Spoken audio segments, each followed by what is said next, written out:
Communiqué. Le gouvernement de la République du Niger porte à la connaissance de l'opinion nationale et internationale que les 12, 13 et 14 mars 2024, ses représentants, sous l'autorité de son Excellence M. Ali Mohamed Lamine Zen, Premier ministre, ont eu une série de rencontres de travail avec une délégation américaine composée de la sous-secrétaire d'État adjointe aux affaires africaines, chef de mission, Mme Molifi, du Dr Céleste Wallander, sous-secrétaire à la défense pour les affaires de sécurité internationale, du général Michael Langley, commandant en chef de l'Africom, et de Mme Kathleen Fisbon, ambassadeur des États-Unis d'Amérique au Niger. Sous la forme, l'arrivée de la délégation américaine n'a pas respecté les usages diplomatiques. En effet, c'est de façon unilatérale, par note verbale, que le gouvernement américain a informé le gouvernement nigérien de la date d'arrivée et de la composition de sa délégation, ainsi que les autorités nigériennes à rencontrer, sans précision aucune quant à l'objet de sa visite. C'est donc par courtoisie et suivant nos traditions millénaires d'accueil et d'hospitalité que le gouvernement a reçu la délégation américaine. Sur le fond, les échanges entre les deux délégations ont porté essentiellement sur la transition militaire en cours au Niger, la coopération entre les deux pays, en particulier la coopération militaire et la lutte contre le terrorisme, les orientations et perspectives politiques du Niger dans leur aspect relatif au choix des partenaires sur le plan diplomatique, militaire et stratégique, étant entendu que dans l'approche américaine,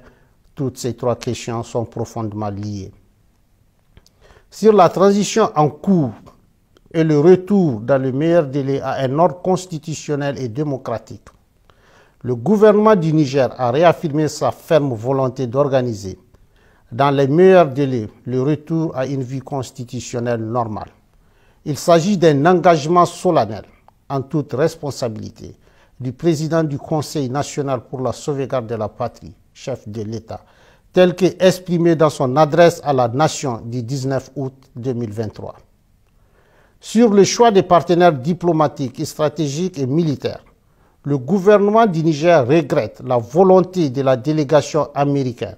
de dénier au peuple nigérien souverain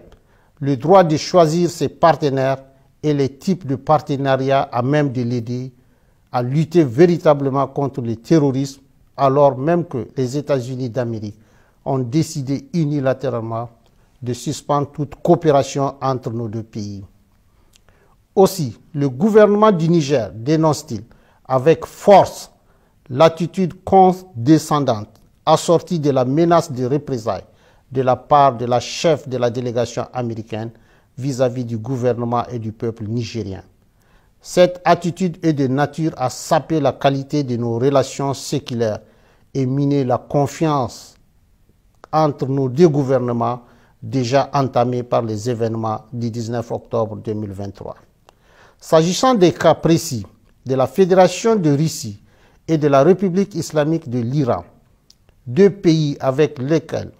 le Niger entretient des relations diplomatiques depuis plusieurs décennies et qui focalisent particulièrement l'intérêt des États-Unis d'Amérique. Le gouvernement tient à porter à la connaissance du peuple nigérien et de tous les peuples de la communauté internationale qu'il n'a jamais signé d'accord secret avec ses pays partenaires.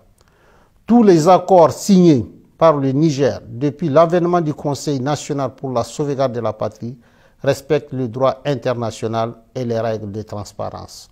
C'est pourquoi le gouvernement du Niger rejette les allégations mensongères de la chef de la délégation américaine consistant à soutenir qu'il aurait signé un accord secret sur l'uranium avec la République islamique d'Iran. Cette approche cynique, habituellement utilisée pour discréditer, diaboliser et justifier leurs menaces contre les États, ne pas sans rappeler l'exemple de la Seconde Guerre d'Irak. En effet, les Nigériens et l'ensemble de la communauté internationale se souviennent encore des fausses preuves brandies par le secrétaire d'État américain devant le Conseil de sécurité pour justifier l'agression américaine contre l'Irak et que dans cette affaire, le gouvernement du président Tanja avait été accusé de façon mensongère d'avoir fourni de l'uranium aux autorités de Bagdad, alors même qu'il est de notoriété publique que l'exploitation de l'uranium nigérien est totalement contrôlée par la France. Quant à la Fédération de Russie, il s'agit d'un partenaire avec lequel le Niger traite d'État à État, conformément aux accords de coopération militaire signés avec les gouvernements antérieurs pour acquérir le matériel militaire nécessaire à sa lutte contre le terrorisme qui a fait des milliers d'innocents victimes nigériens sous l'œil indifférent d'une bonne partie de la communauté internationale. Enfin, le Niger réaffirme son engagement solennel à coopérer dans la transparence et le respect de sa souveraineté avec tous les pays et peuples épris de paix et de justice, conformément aux règles du droit international. Sur la coopération entre les deux pays, en particulier la coopération militaire et la lutte contre le terrorisme, faut-il le rappeler, la présence américaine sur le territoire de la République du Niger est illégale et viole toutes les règles constitutionnelles et démocratiques qui voudraient que le peuple souverain, notamment à travers ses représentants élus, soit consulté pour l'installation d'une armée étrangère sur le territoire national. Ainsi, c'est par simple note verbale numéro 174 du 6 juillet 2012 que la partie américaine a unilatéralement imposé au Niger un accord relatif au statut du personnel militaire des États-Unis et des employés civils du département américain de la Défense sur le territoire de la République du Niger. Cet accord est non seulement profondément injuste dans son fond, mais également ne répond pas aux aspirations et aux intérêts du peuple nigérien pour les raisons objectives suivantes. D'abord, il contraint le Niger à payer des factures liées aux taxes des avions militaires américains dont ces derniers doivent normalement s'acquitter et qui coûtent des milliards de francs CFA aux contribuables nigériens. Ensuite, les autorités nigériennes compétentes n'ont aucune information sur les activités militaires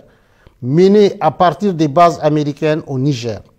et ignorent jusqu'aux effectifs civils et militaires ainsi que le matériel américain déployé sur le sol nigérien. Enfin, l'armée américaine n'a aucune obligation, selon l'accord, d'accéder aux demandes nigériennes d'appui contre les groupes terroristes qui assassinent nos vaillantes forces de défense et de sécurité et massacrent nos laborieuses populations.